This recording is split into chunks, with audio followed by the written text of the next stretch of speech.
friends, welcome to Vinosangi Kitchen.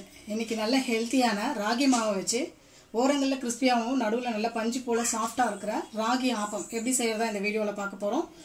வீடியோவை முழுசா பாருங்க. வீடியோ பிடிச்சிருந்தா மறக்காம என் சேனலை சப்ஸ்கிரைப் பண்ணுங்க, லைக் பண்ணுங்க, ஷேர் பண்ணுங்க. வாங்க இப்போ இதை எப்படி செய்யறதுன்னு பார்க்கலாம். ராகி ஆப்பம் செய்யறதுக்கு நான் வந்து இந்த கப்ல 2 கப் கேழ்வரகு மாவை எடுத்து வச்சிருக்கேன். 2 கப்புக்கு 1 கப் வடிச்ச சாதம், 1 கப் துருவுன தேங்காய், இது எல்லாத்தையும் மிக்சியில் போட்டு அரைச்சி எடுத்துக்கலாம். நம்ம எடுக்கிற ராகி மாவோட அளவில் பாதி தான் வந்து இந்த தேங்காய் துருவலும் சாதமும் இருக்கணும். அதுக்கு தகுந்த மாதிரி பார்த்து எடுத்துக்கோங்க. நான் இப்போ 2 கப் ராகி மாவு எடுத்துருக்கிறதுனால எல்லாமே ஒரு கப்பு எடுத்திருக்கேன். இதை நல்லா அரைச்சிட்டு உப்பு போட்டு அரைச்சிட்டு நல்லா இதை புளிக்க வச்சுக்கணும்.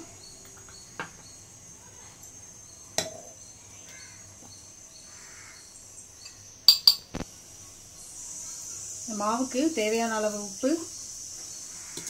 தண்ணி. நான் வந்து இப்போ 1 டம்ளர் தண்ணி ஊற்றி அரைக்க போகிறேன். எல்லாம் நைஸாக அரைஞ்சிருச்சு. இப்போ இதை ஒரு பாத்திரத்தில் மாற்றிக்கலாம். இது வந்து நல்லா புளிக்க வச்சுக்கணும்.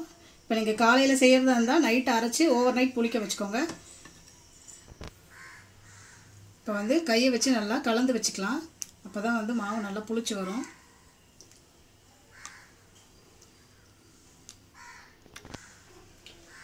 மூடி இதை நல்லா புளிக்க வச்சுக்கலாம். மாவு நல்லா புளிச்சிருக்கு. இப்போ நம்ம வந்து இதில் ஆப்ப சோடா மாவு நல்லா கரைச்சி ஊற்றிக்கலாம். ஒரு 1/4 ஸ்பூனுக்கு ஆப்ப சோடா மாவு,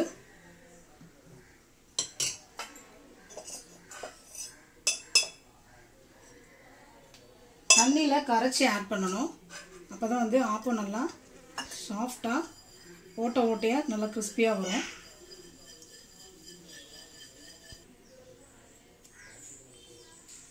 ஆப்ப சோடா மாவு கரைச்ச தண்ணியை ஆட் பண்ணிக்கிறேன். நல்லா கலந்து விட்டுக்கலாம். நம்ம நேற்று அரைக்கும் போதே இதுக்கு தேவையான அளவு உப்பு போட்டுட்டோம். ஆப்ப மாவு இன்னும் கொஞ்சம் தண்ணியாக இருக்கணும். இன்னும் கொஞ்சம் தண்ணி ஆட் பண்ணிக்கலாம். நல்லா பொங்கி வருது பாருங்க மாவு.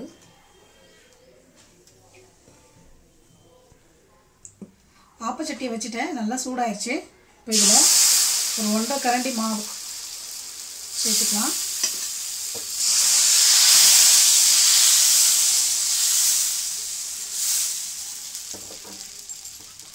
மூடி போட்டு வேக வச்சுக்கலாம்.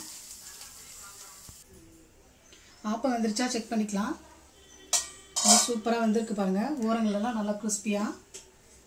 இது கொஞ்சம் மீடியம் ஃப்ளேமில் வச்சு வேக வைங்க. ராகி மாவு வேகிறதுக்கு கொஞ்சம் டைம் எடுக்கும். நல்லா எடுக்க வருது பாருங்கள். நல்லா கிறிஸ்பியான சாஃப்டான ஆப்பம் ரெடி ஆயிடுச்சு. எடுத்துக்கலாம். ஓரங்களில் நல்லா கிறிஸ்பியாகவும் நடுவில் நல்லா பஞ்சு போல் சாஃப்டாகவும் இருக்கிற ராகி ஆப்பம் சூப்பராக செஞ்சாச்சு. இதுக்கு நான் வந்து முட்டை உடச்சி ஊற்றின குழம்பு வந்து சைட் டிஷ்ஷாக வச்சுருக்கேன்.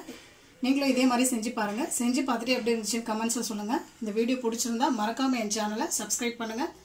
தேங்க்யூ.